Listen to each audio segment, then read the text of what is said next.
We're talking about karmic codes, Heal the Storm Within with Suzy Singh. And Suzy's an incredible emotional and wellbeing coach, YouTube mentor, speaker, workshop facilitator, and she's written one of the best well-known books just recently, The Seven Karmic Codes.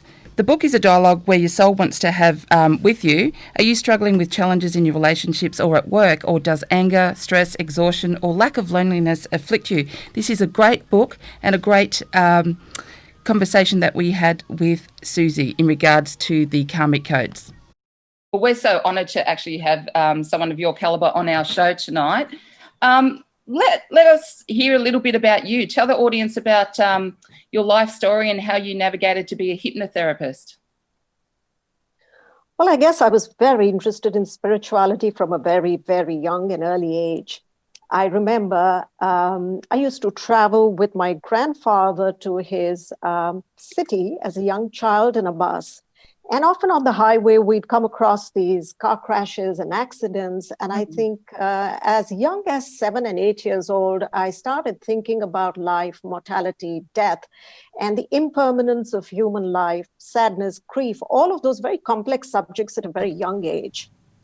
Then at around 14, 15, I came upon a very mystical experience where I was just standing at the gate of our home in Jaipur.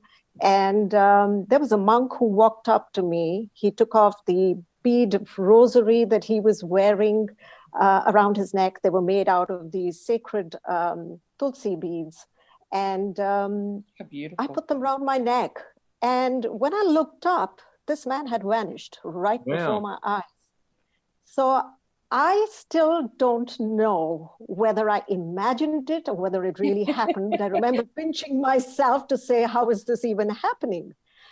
I think wearing those beads around my neck kind of set off or activated something very deep and spiritual within me, because it was very interesting. It was immediately after that I found myself being drawn to hiding in the storehouse of the family home and learning to meditate. And I knew how to do it.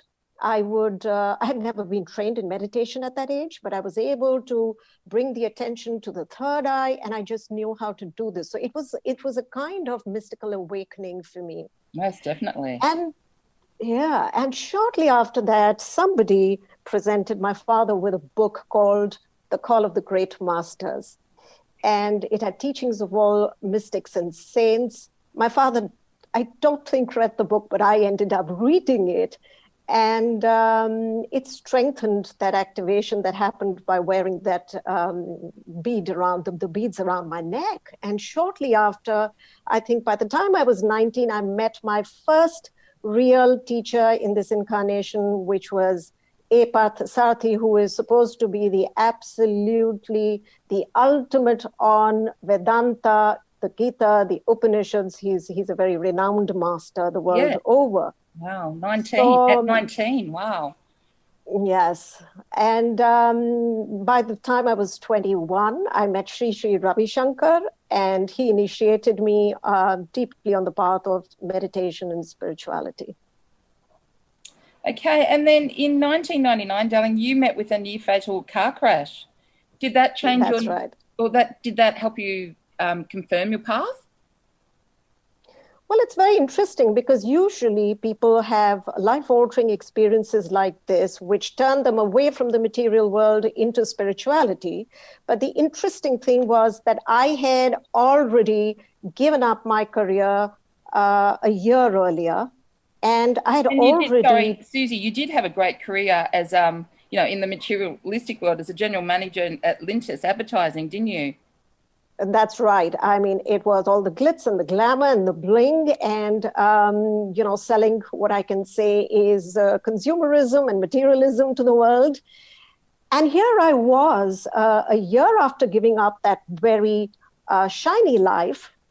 And I had this life-altering experience. So it set me thinking very deeply about why I had that experience. And I realized that when I look back upon it now, I think it needed to strengthen my deeper understanding about how spirituality needs to be founded on humility.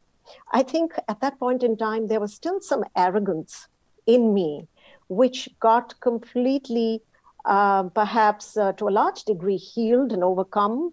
I was humbled by the accident about not being so arrogant, about wanting enlightenment and thinking I could get it from hard work and through meditating 8 hours a day. And I realized that grace upon oneself is so important.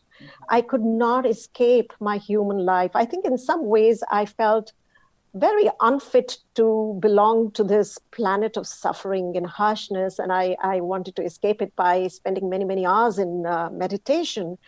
And that accident, that near death experience, taught me that I cannot run away from this very important experience on the planet, that I needed to walk through my darkness, that I needed to overcome the fear of my shadows, that I needed to actually become the wounded healer who had to first heal herself and then help people walk that path. So it was a very, very humbling experience in many ways. And it's probably something that draws a lot of people to the healing space, isn't it, Suzy? Like I have experience in the coaching world, and a lot of times when I see people coming into coaching, they say they're coming into coaching because they want to help other people, but really that coaching journey has to start with themselves, doesn't it? Like they have to find themselves, heal themselves before they can, like I know they can still help people along the way, but they're not coming completely from a place of congruency until they can actually heal themselves. And like, I guess what you're saying too is just be humble and have a sense of grace around that we are flawed as humans, but we have this ability to heal ourselves and in the process be able to help others along the journey. I think you're absolutely right, Brett. It is so important to actually work on your own self. In fact, that is the only thing to do. It is, again, very arrogant to think that we can heal another. And if we haven't been able to heal ourselves, there is no question about providing that space for another person, which is why very often when people ask me, what is it that you do? Yeah. I don't call myself a healer. I prefer to call myself a coach for the simple reason that I think I'm best defined as a farmer of consciousness. I like to farm my own consciousness, very carefully plucking seeds or weeds of darkness, of pain, of personal hurt, of resentments from my own consciousness, and carefully choosing to sow seeds of love, compassion, humility, trust, and care and support for others. So it's a very, very conscious process. And it is only after doing that that I think I am then able to hold the space in which people find themselves. But at the end of the day, they are finding themselves. I am merely holding that pure, sacred space for them to do that task in.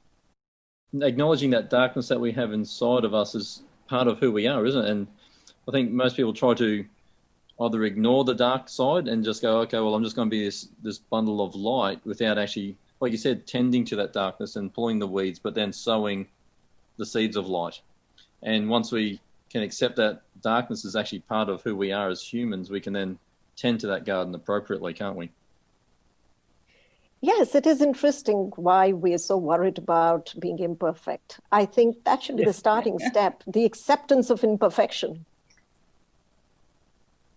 Absolutely. Now, Suzy, with all this wealth and experience, it's obvious that you've helped various people all over the world, but your latest book, which is the 7 Karmic Codes, Calm the Spirit Within, yes. Let's draw on some of that experience, that this magnificent book that you've actually written to add so much value into people's lives, that has become a bestseller in the world.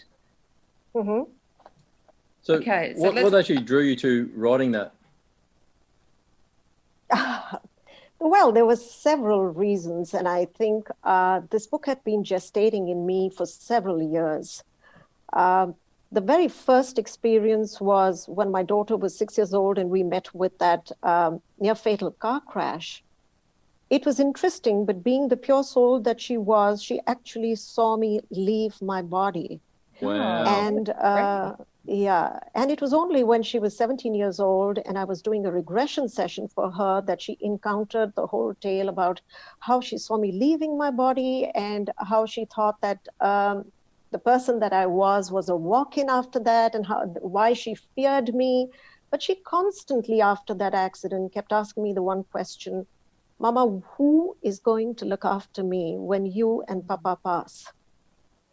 And I will need someone to guide me, to tell me about how to do things, to understand the world and to understand life. And I think that created in me a very strong urge and a very strong desire to create a kind of roadmap or a guide, something that this child could turn to when she grew older, because having been through that near-death experience, I realized that death can come upon us at any time. Later on, when she was 17 and she was taken seriously ill with an attack of dengue and she was lying in the ICU, I remember coming home from the hospital one day, and as I just lay on my bed, totally spent and exhausted, I had this huge flash in my mind. It just said to me, start writing the book. And that evening, I penned the first few words of the book. Fantastic. And this book is not just for my child. When I wrote it, I realized that during that period, there were so many youngsters who had been coming to me in my clinical work. They were confused. They didn't have the exposure. They didn't understand life. And they all had one common narrative. I wish we had someone like you to guide us. Aww. And so I thought it was just the right thing, because there are only so many people that I can meet personally in the physical body. And I wanted to give something to the children and the parents of this planet who don't have the opportunities that I have received from my masters, my teachers, my spiritual understanding, something that I could give back to them so that they could rely upon this map, this guidebook, to be able to deal with those dark, difficult times in their lives. So that's how the book came about. And fantastic. It's a #1 bestseller. So thank you for adding much value to people's lives. Can we talk about karma now? So the audience can understand what this book is about and what karma actually is about from your understanding. What is the law of karma in your opinion? So karma, a very basic interpretation of karma is that it is the universal law of reciprocity. Whatever you send out comes back to you, quite like the returning boomerang. So if you do good, it comes back to you, and so also with hurt and pain. And also when we look at nature, I mean, if we are going to sow an apple tree, we can't expect to grow oranges, can we? No. Yeah. But there is I like to see karma in a subtler way with a deeper interpretation. For me, karma is also the law of attunement. Now, let's say there is a man and he insults someone publicly in a fit of rage. He feels only his anger, but he cannot relate to the humiliation that he has caused to this other person because he is unaware of it. He cannot feel that man's shame. But suppose the very next day, this man's boss calls him at an executive meeting where all his peers are present. Now he feels the shame and he feels the pain of humiliation. He remembers quite remorsefully that the previous day he did exactly the same thing to another person, and he is willing to accept his error. He may even go as far as to atone his misdoing by apologizing to that person.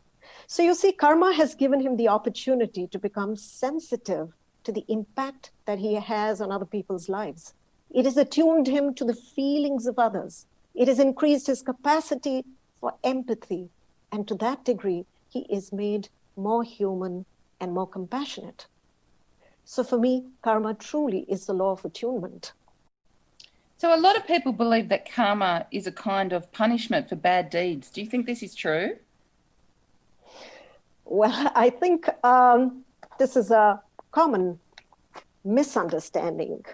And karma is an absolute law, quite like Newton's third law of motion, which says that for every action, there's an equal and opposite reaction. But unfortunately, many universal laws are misinterpreted or lost in translation. And this depends largely upon the person who is interpreting the law. Why is this? Because when an individual has had a childhood experience where they have been colored or marred or scarred through some trauma, or through some disciplining, or through harsh experiences, what happens is that their worldview becomes colored. So let's say a little child grows up being beaten regularly by his parents. Now, he starts looking upon the authority figure as punitive. His worldview becomes punitive. The world is a dark and scary place to live in, and he believes he will be punished for his wrongdoings. And therefore, he starts interpreting all of his life's experiences and karma as something that's punitive. But karma is actually a loving response from the universe to help us look at our own selves, turn inwards, and examine who we are on the inside, and to awaken us and make us more conscious. So how do we develop or incur karma, and who creates the laws? I think the laws are evident in nature. If we look around us, the laws are evident in nature. And karma is the energetic imprint, or you can say a kind of celestial record of all our thoughts, our words, our feelings, and actions. If our actions cause hurt or harm to others, if our speech is stinging, if in our thoughts we think of hurting others or cursing them, we accrue negative karma or harmful karma. The reverse is equally true. This means that the knowledge of how karma works allows us to evolve. It makes us more mindful of what we are thinking, of how we behave and act with others. It reminds us to use our words carefully, because words have power. And through these words and actions and thoughts, we create either peace or conflict in our lives. This awareness develops our conscience. It also impacts our will and gives us choice. If we understand the rules that govern the lives of humans, we will all learn to live more consciously in alignment with these rules, and I think we will cause less destruction on the planet. Do you think, especially I guess in Western culture, there's a big focus on consumerism and instant gratification? Do you think there's a part of our society that thinks that, especially when it comes to karma, if we do something good for someone now, we should get something good back straight away? You see, but that is not karma. In the sense that this is selfish interest. This is motivated by selfish interest. And karma really is to be understood by the intention underlying a motivation or an action. It does not take into consideration the mask or the false presentation that we have. So let's say I do something for someone with a selfish intention, then I'm not going to earn any brownie points for that action. But if I am truly drawn to helping someone because I feel something within me stir, because I am impacted by their poverty or I'm impacted by their helplessness, then to that degree, my soul has been sensitized. I've been able to awaken that compassion and empathy within me. And karma is all about helping us become more human. See, presently, a lot of us operate in a very mechanical way. We are what Sri Aurobindo would refer to like an animalistic human. We are not truly the superhuman that we are meant to be. And karma aligns us to become that superhuman who was created in the image of God. So when you talk about the karmic patterns residing around the body, if I talk celestially, are they kept within the Akashic records? Yes, absolutely. But the interesting thing is that if we learn to activate our intuition, if we start watching our thoughts very closely, if we learn to witness our lives, all of these will start unfolding for us in our dream states, in moments of intense awareness and presence. And you don't have to really go to an Akashic record reader to be able to figure this out. It doesn't take rocket science. It just takes presence and acute awareness of your own self, if you can witness yourself in the third person. So, Suzy, patterns that are repeated in one's life, are these presenting as karmic patterns? Absolutely. And they can be witnessed if we experience repeated suffering in similar situations. So The that would be, faces might change. The sorry, faces might change, but the experience can yeah. often remain the same. Yeah. But some people don't change, do they? They just keep doing the same thing over and over again and hoping for a different result, don't they? And they just keep going through life suffering because they keep doing the same things. Absolutely. And that's the whole point. So let's say that someone is repeatedly betrayed in love. Yeah. And the pattern here clearly is feeling betrayed or betrayal. The lesson unlearned is forgiveness of the other. Every time they're betrayed, they probably carry a lot of negative baggage and anger towards the other person, and they're unable to forgive themselves.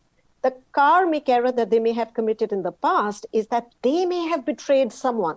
So, what they don't understand, the beauty of this whole thing is in forgiving the other, they are actually learning to forgive themselves because of the interconnected nature of human life. And that is the important lesson that they need to master or learn. Unless they learn to forgive the other, they're not going to alter their pattern. Unless they take responsibility for that relationship, unless they sit down and actually say, okay, I'm going to put my life under a microscope and see what is it that I'm not learning from this experience. When they intercept consciously the life patterns, they'll be able to change them. Yeah, so essentially you're saying that that is the way that people can actually change their karma. Yes, they can. Yeah, lovely. And so therefore, are all events karmic?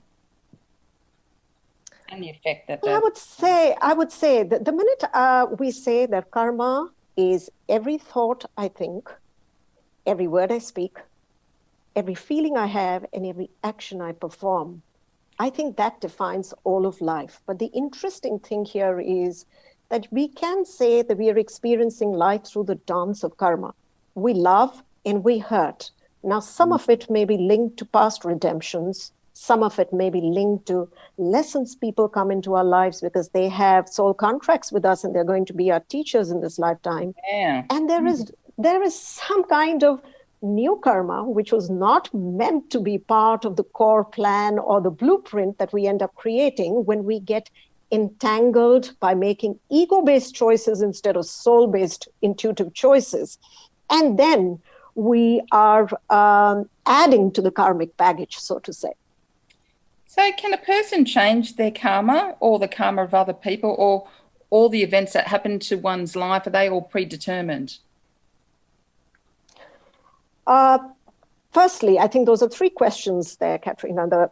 Can a person change their karma? Sorry. Yes, we can change our personal karma. That's the only power and control that we have, is changing our own karmic patterns. We cannot influence another person's karma unless we are influencing the karma of a child who's below 7 years of age, because the first 7 years of a child is very attuned to the parents' karmic patterns. And that is the time that the child is actually embracing and taking over the parents' karmic pattern or the family karmic pattern. If at that point in time we intercept and we clear some karma, some negative karma, some burdensome karma from the family, then the child will accrue the benefit of that.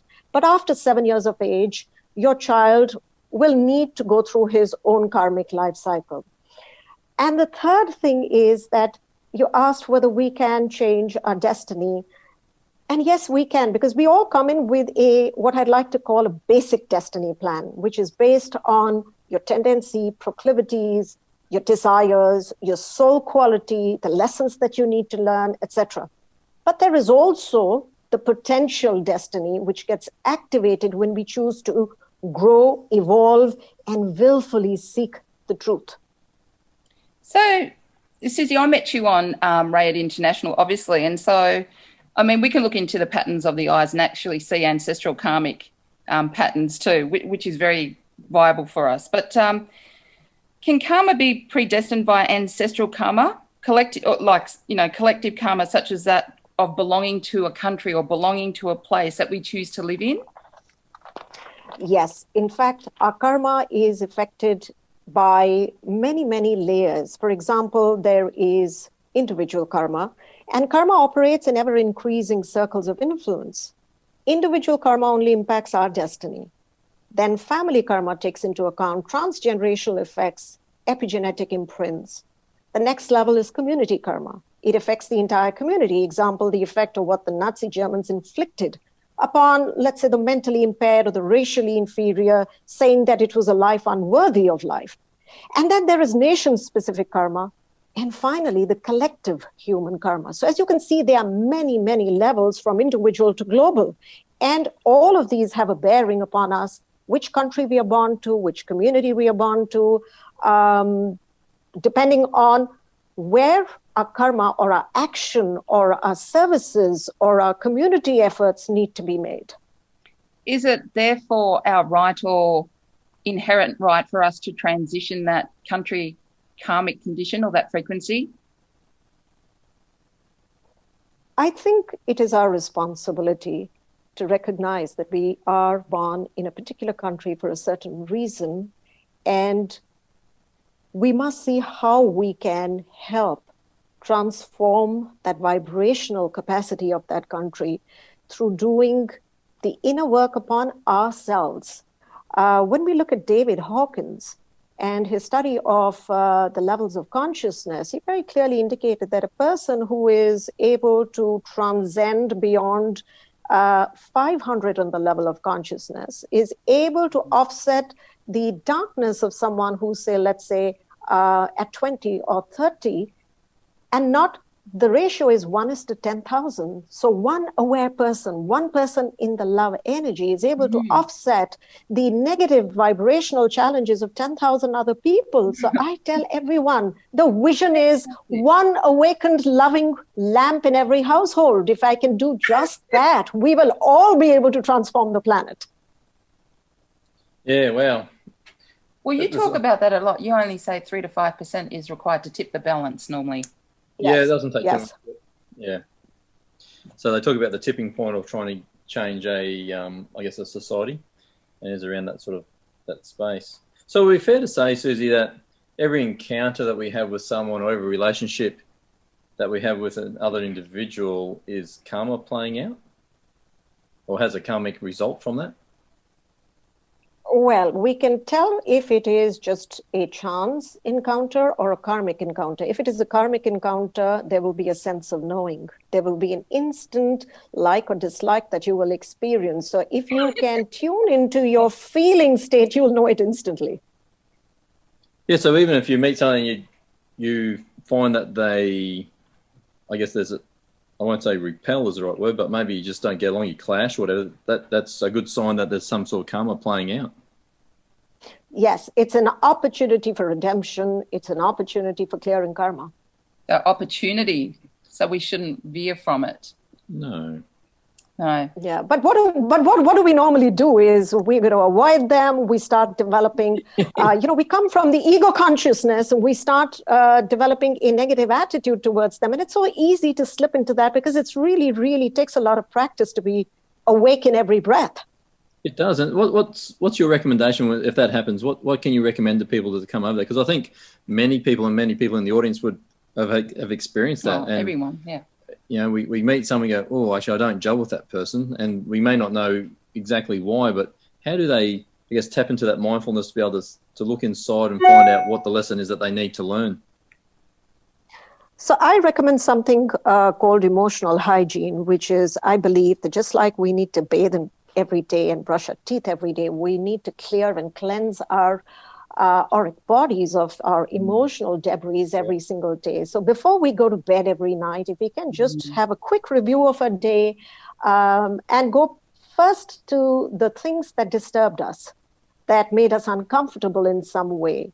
And in that process, we are likely to identify someone whom we don't dislike. They'll stick out because, the human mind has a great tenacity for negative thinking and negative feelings. So it will be quite clear to us Once we identify who that person is, we instantly know, okay, there is some past negative karma playing out here. And I'm saying it doesn't even matter. You don't need to go into what's the lesson or what I need to learn. The simplest thing is to go into a state of sending and beaming love out to them, because you can't hate someone and love them simultaneously. Love is extremely powerful on the vibrational level at 500 plus, and whatever negative feelings you have will dissolve if you are able to just beam love from your heart center to them. Or you can do a simple Ho'oponopono prayer, and the 4 lines of the Ho'oponopono prayer: I'm sorry, I thank you, I love you, please forgive me. And that's it. You do that for a couple of days until you find that thinking about them does not disturb you anymore, and you would have been able to release that lesson. Yes, I mean, for women too, their intuition can be quite strong. So they can come across someone who is maybe toxic or, has murderous plans for them. I mean, they shouldn't avoid that intuition, should they, really? Not at all. I think intuition is very, very important, because it is coming from the soul, it's coming from our essence, and we must respond to the intuition. The only thing is, when I talk of karma, I'm talking not about good and bad. I like to use the terms useful and harmful. Yeah. I like to look at the terms unifying and separating. Yeah, so let's say that I think of someone who I think has terrible, wants to hurt me, a man who wants to hurt me. I have to see what is the useful thing to do, or the useful way to respond to his passes or his relationship with me, and what is a harmful way. If I am not going to be perhaps direct, if I'm going to play games, which all of us play games, then maybe things will become harmful. The useful thing may be to be more direct, to have an authentic conversation, to be able to excuse yourself and say, I don't think I can do this anymore for this reason, then to take an own responsibility for what is happening in that relationship. So I think having this vision of what unifies, I can separate from someone, I can walk out of a bad marriage and still feel united. Or I can continue to be in a marriage and I can feel horrible and terrible, and I can incur a lot more bad karma. So what is unifying? What is harmonizing? What is separating? What is dividing? If we can get a sense of this and how we are going to feel if we take those actions, then we can intuit what is the right thing to do, or what is going to bring peace into that relationship.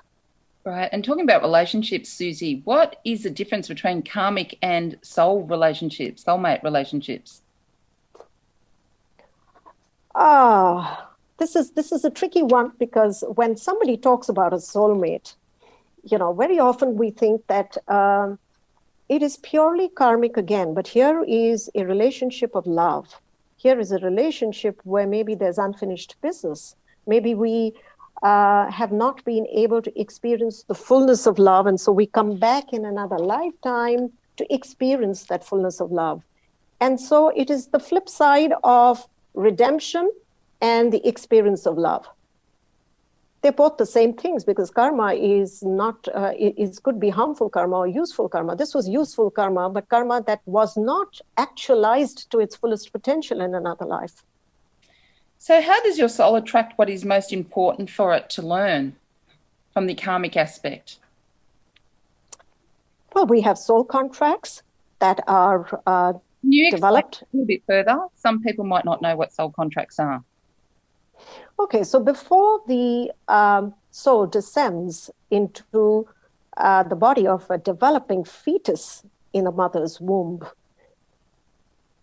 that time and the time between a previous incarnation or the life in between lives is the time that a soul gets to review the previous lives, the lessons unlearned, the difficult experience it has encountered, the lessons it did not master in a previous life, and then it chooses or designs its next lifetime. When it designs the experience of its next lifetime, hoping to evolve and grow to the next level or the next vibratory field, it then creates contracts with people whom it may have hurt, whom it may have loved, whom it may need to impart lessons to, and these become soul contracts.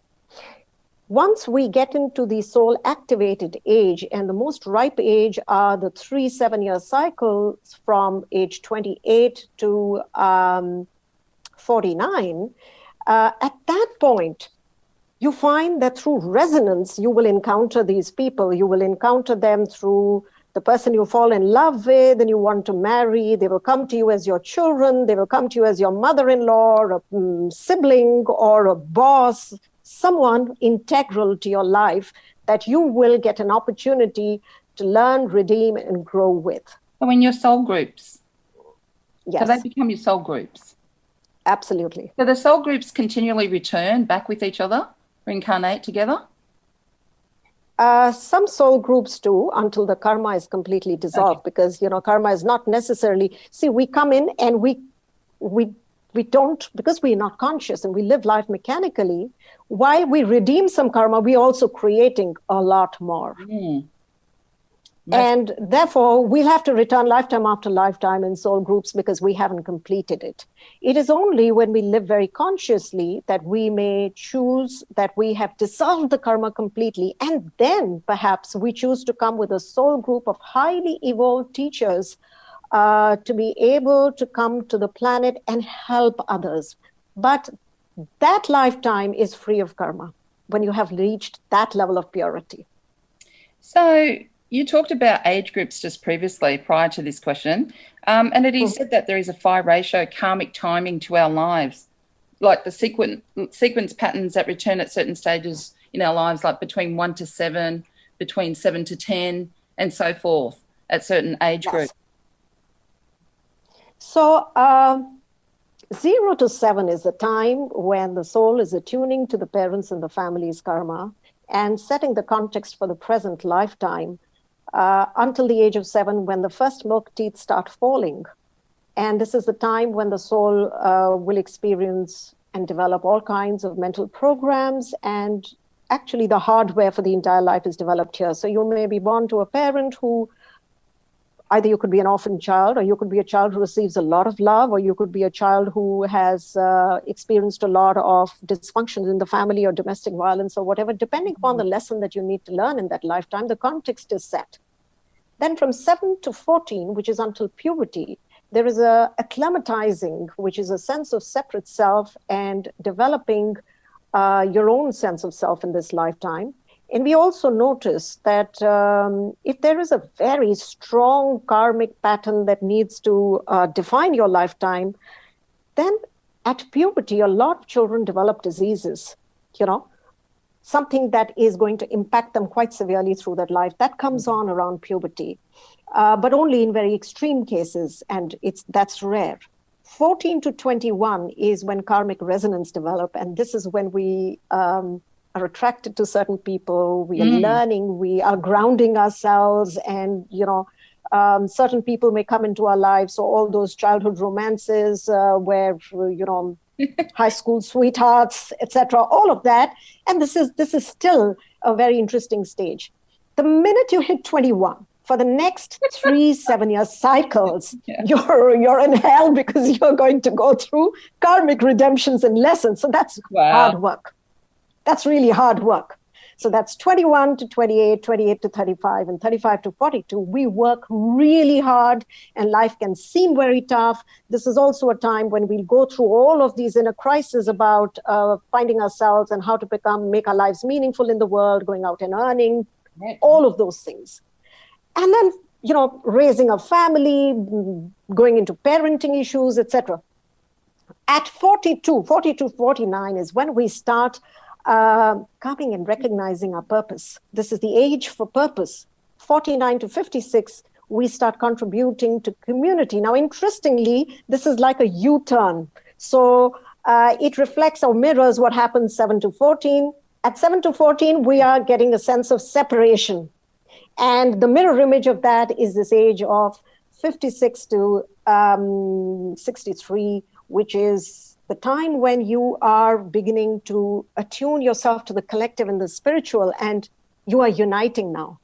You're moving back into union. So it's It's very beautiful. And then 63 onwards, you're free from the play of karma in the current lifetime, and whatever it is you're doing now, you're preparing the karma or sowing the seeds for the next lifetime. What a And it's incredibly beautiful if we understand that each phase of our life has a certain purpose, a certain design. And if we can live consciously and choose our actions and thoughts consciously, we can actually live this life in a very magical way, without escaping the pain, without being in denial, without repressing our difficult experiences, without selectively wanting only happiness and joy and, running away or escaping the harder, tougher experiences of suffering. Yeah, so when you say it like that, it sounds fairly depressing at some points, doesn't it? So, it sounds beautiful. But it's also this ability to have choice around what we do and make a difference and heal ourselves. So that's really beautiful at the same time. Now, when people are looking at what soul to come into, Suzy, why would they? I guess, is there a need to choose that negative karma? Like, why would they choose a negative karma if they could choose a positive karma for themselves? I don't think they choose a negative karma.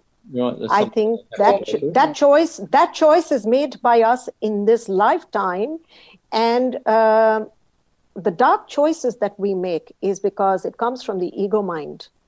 Yeah. For example, if I want to hurt someone because I've been hurt by them, if I am unable to forgive them, what we call vengefulness, the desire to seek revenge, the desire to get even, the cheek for a cheek and the tooth for a tooth kind of thing. It's coming from the ego mind because we are so hurt and we don't have the strength in us to be able to forgive the other. Yeah, so knowing that they necessarily can't choose that then because they've already made those choices in their lifetime, can they then reduce that karma? Well, we have to burn the karma's rope. Right. We cannot nobody can reduce the karma for us. This is, very often people believe that a master will come and he can reduce your karma, or God will reduce your karma, or thoughts like that. And I truly believe that anyone who understands the work of karma, because karma is a loving thing, because karma is about purification of the soul, it is about making you a more loving person, I would be doing injustice to someone by undoing or reducing their karmic burden, because if my child is not going to burn his fingers in the fire, let's say he sticks his finger into a candle flame, he's not going to learn that fire burns. Yes, true. So you need to have the experience to become sensitive. You need to have the experience to allow that experience to purify your soul.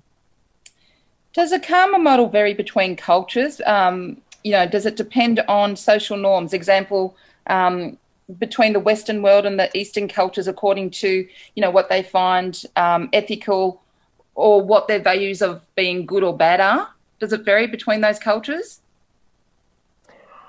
I don't think in the true essence it varies, because when we use the words anything that unites and anything that separates, these are lowest common denominators across cultures. And they may be defined differently. They may be different cultural norms. Some cultures may allow 4 wives and some cultures may think that's terrible. Yes. But at the end of the day, what is the intention beneath it? Okay. If the intention is separation, if the intention is to hurt, if the intention is to seek revenge, if the intention is to cause damage, if the intention is to vandalize something or someone, then that intention is going to incur or bring on the karma. So I think there is a universal symbolic language of karma that is common to everybody across cultures. And love seems to be a central theme in all of that, from what I'm hearing, Suzy. Yes. Because I think love is most powerful. I mean, unless we can learn to love. And in the book, I actually talk about this in a very, very interesting and beautiful way. If we think about why did God design human life to be such that we have children? It is only with our children that we experience our most selfless selves. And our children, let's say they are with us till they're 18 years old, they grow into adults and then move out. For 18 years, day and night, we are trained to look after them. And it's another very interesting species, because if you look at any other species, the fetus is fully developed at birth. So you take any animal, you take a horse, or you take an elephant, or you take a bird, and the minute the baby is born, the baby is able to flap its wings, it's able to stand on its legs. But the human fetus, it develops outside the womb. All of the brain cells, its capacity to be human is in the prefrontal cortex or the neocortex, which is called the superbrain, or Deepak Chopra calls it, the superbrain or the new brain. And the Matrix series, you have the character neo, which is actually the representation of the third eye or the neocortex. And this capacity is developed after birth, the first 6 months after birth, because that's when the brain cells are developing. That's when those connections are forming, the neural connections are forming. And that's also the time that a lot of nurturing is required by the parent. A lot of bonding is required by the parent. And that development is happening outside in a very, very feeling, thinking way. It is also for 7 years, the child is so attuned to the parent's feelings and is absorbing everything that the parent is feeling. So can we see that the human design is unique in so many different ways? Most definitely. So we have to bear the responsibility for wanting to become superhuman in that sense. Yeah. Suzy, some people say that our life and destiny is governed by our personal astrology. Rather than by karma. What is the relation in our life, if any, between astrology and karma, and even other planets that surround Earth and galaxies that surround Earth?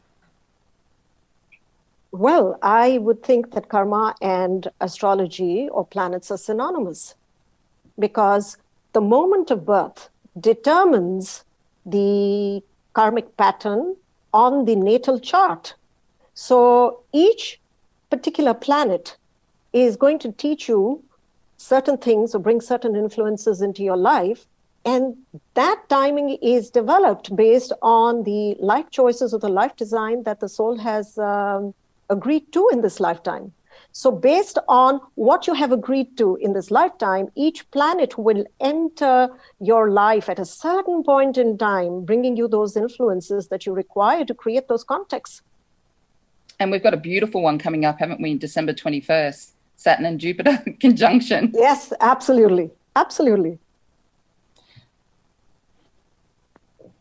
So is it not the very epitome of injustice that a person should have to suffer in one incarnation for the actions committed in their previous incarnation? And sometimes they have no recollection or memory of it? I don't see it as injustice. I see it as the fullness of an experience. If I tell you that you're going to meet Brett next week, and he's a man that you're going to love fully with all your heart, and, I've given the story away, so to say, it's going to take the complete intensity and beauty of the relationship that you're going to encounter when you actually go through that experience, because I've already foretold you that. So, to that degree, the fullness is hampered.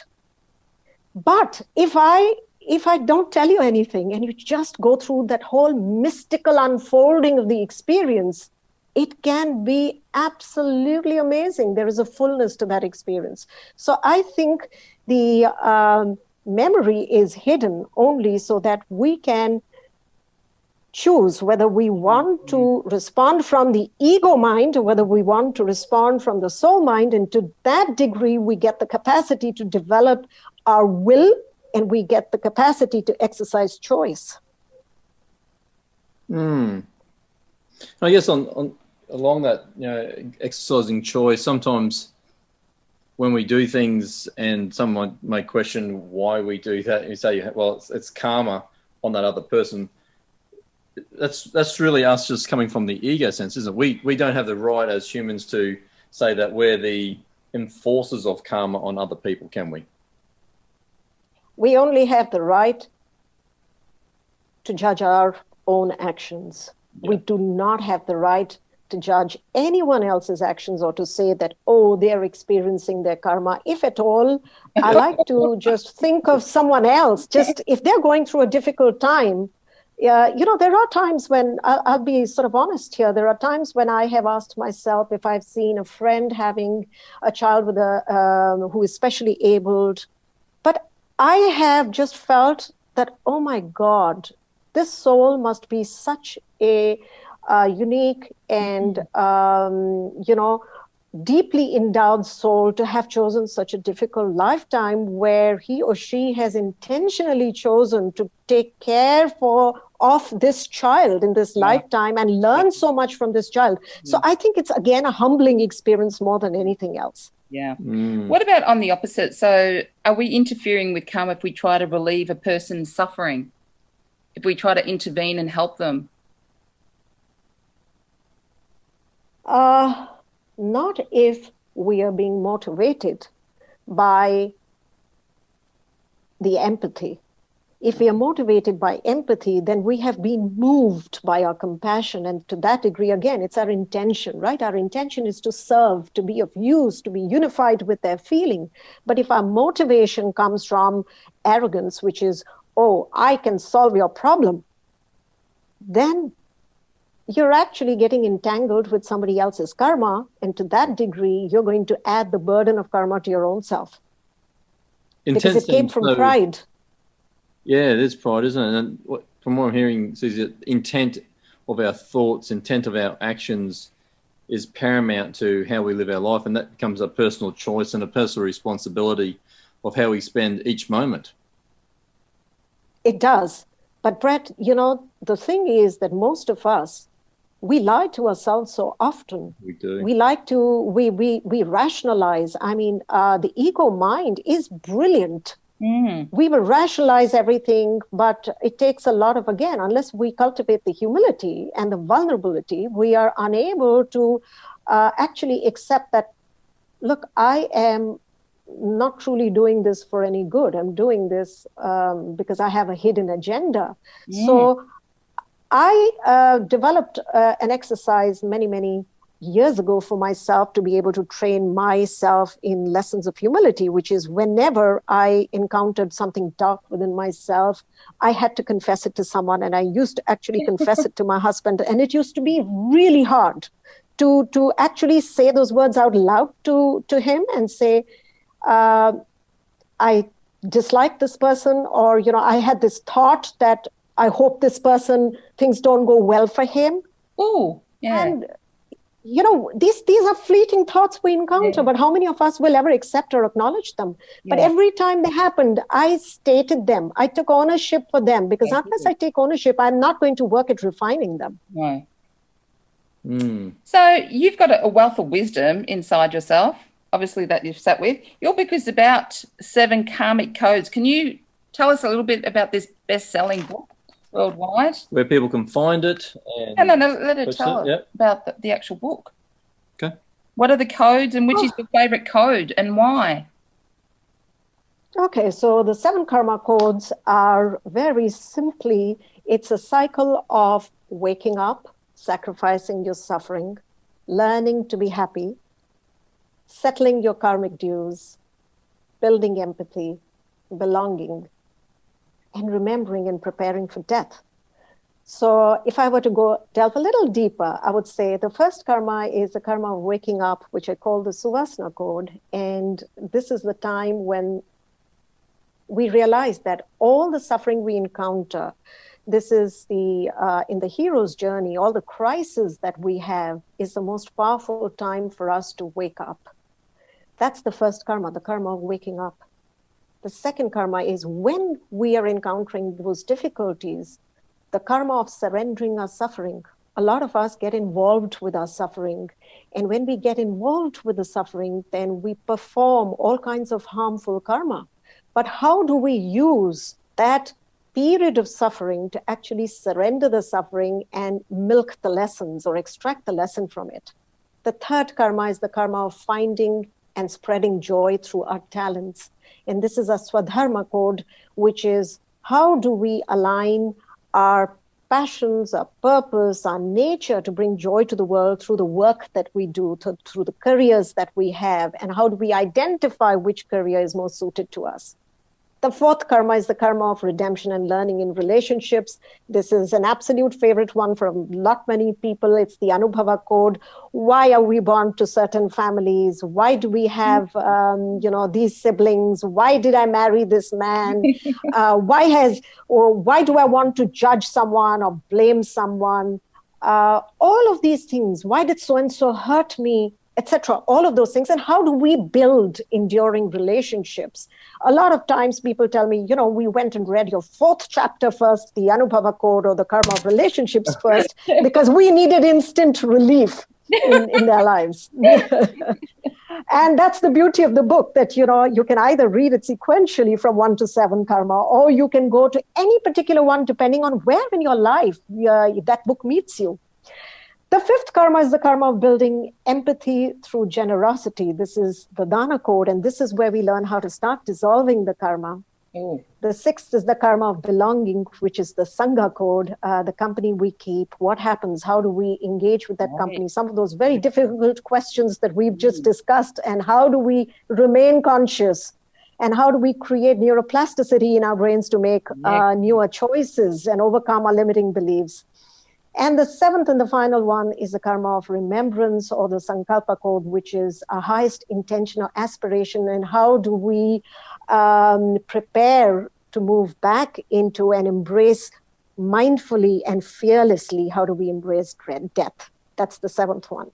So that is really the broad journey of what the book delves into in a very, very interesting way, where the book is divided into 2 parts. There is the right brain part, which talks about the practical approach and what you can do to help yourself. And then there is the left brain creative part, which is the mystery and the story and the encounter and the biographical details, which are, I'm told by people, tugging at their hearts. And most of them say we identified ourselves in the pages of this book.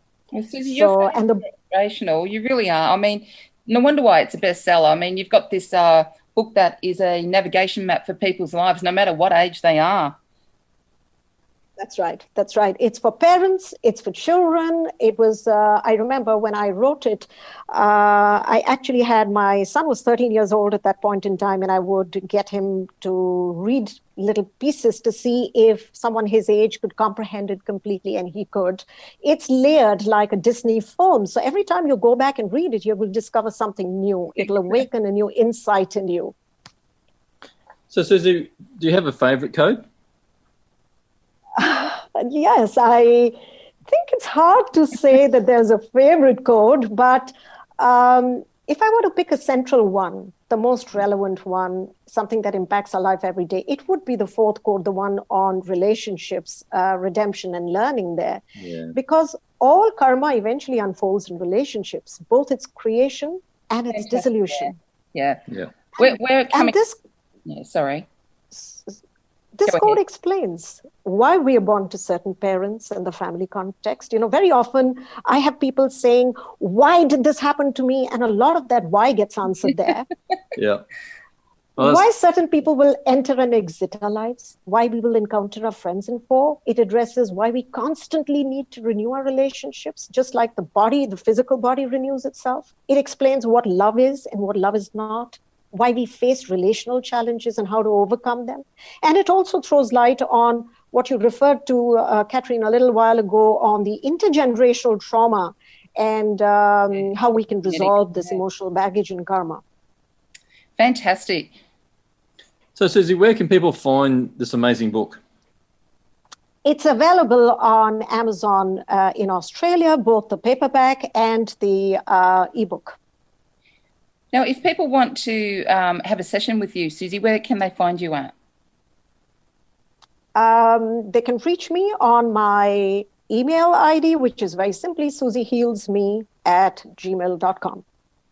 Lovely. And do you have a website they can go to, Facebook page, Instagram? Yes, absolutely. The website is Suzy Heals, www.suzyheals.com. I have a Facebook page. I'm on Instagram. My handle is Suzy Heals. I'm on LinkedIn. I'm available on all social media. You'll find me there. Fantastic, all covered. Lovely. Suzy, I'm going to read your book. I'm sure I'm going to find lots of answers to lots of my questions, but we'd love to have you back just talking about relationships next year. It'd be fantastic. Absolutely. And I also have a YouTube channel, which has over 50 videos, which talk about some of these relational issues and challenges and love and breakup and mental health. And all such very interesting things, including grief and losing loved ones. So any of the listeners who would like to go to the YouTube channel and watch those films, they're welcome to do so also. SuzyHeals.com? It's Suzy Singh. Yeah, okay. Suzy Singh. The Suzy Singh, yes. And you know, if you want to read any of because I write very extensively, and a lot of these videos, I've spoken on very many wellness platforms. A lot of these are available. If you just Google Suzy Singh Healer, you will find a lot of material on Google itself. That's fantastic. And it's so lovely to see that you've got so much information out there that's so freely available for anyone that is really on a path to heal themselves and find a better version of themselves. Absolutely. I have committed my life to this, Brett. I just have this, you can say a mission or a deep desire to be able to help more than 10 million people on this planet. And all the life or the years that are left in me, that's all I want to do. What an inspiration you are, and so honoured to know you, Suzy. Fantastic.